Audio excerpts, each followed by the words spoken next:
Hey there, and welcome. Today we are diving into something really cool. English's secret code.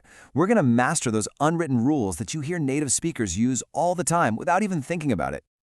So, have you ever stopped and wondered why something like a huge square wooden box sounds totally normal, but if you say a wooden huge square box, it just sounds wrong?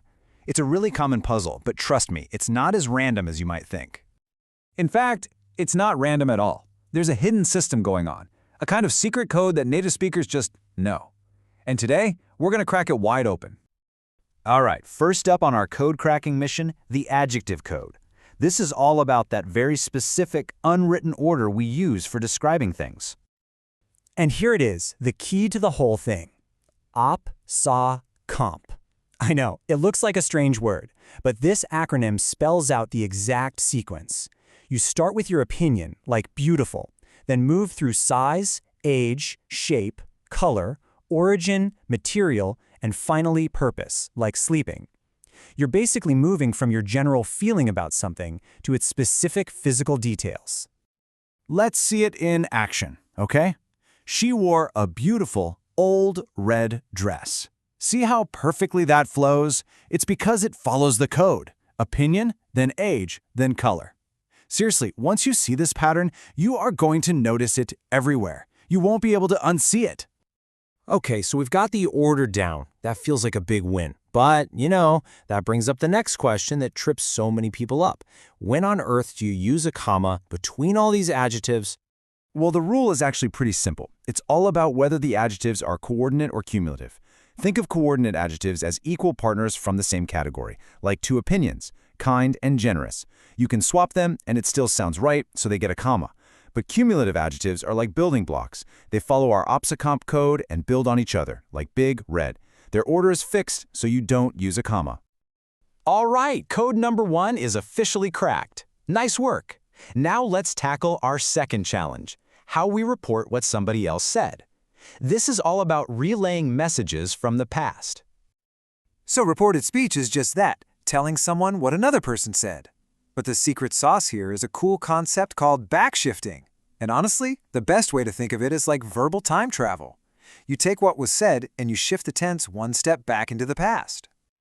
Okay, so let's look at a direct quote. Someone says right in that moment, "I will call you." That's his plan for the future.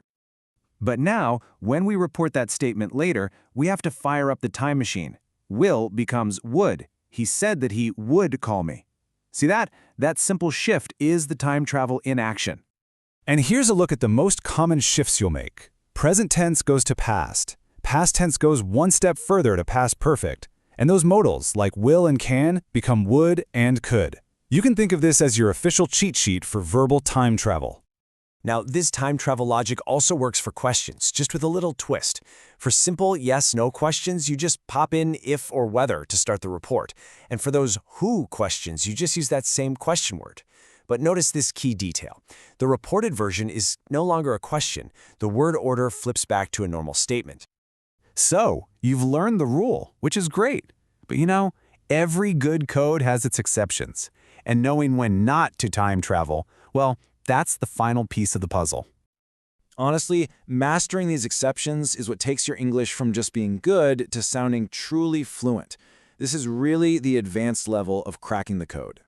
So the first exception, universal truths. Let's say he said, "The earth is round." When we report that, we don't say the earth was round, right? Of course not. It still is. So for timeless facts like these, the tense stays put. The time travel machine stays parked. The second big exception all comes down to the reporting verb itself. If someone said something in the past, you backshift. But if someone says it now, in the present, then the information is still current. No backshift needed. It's all about when the reporting is happening. And here are just a couple of other key exceptions to look out for.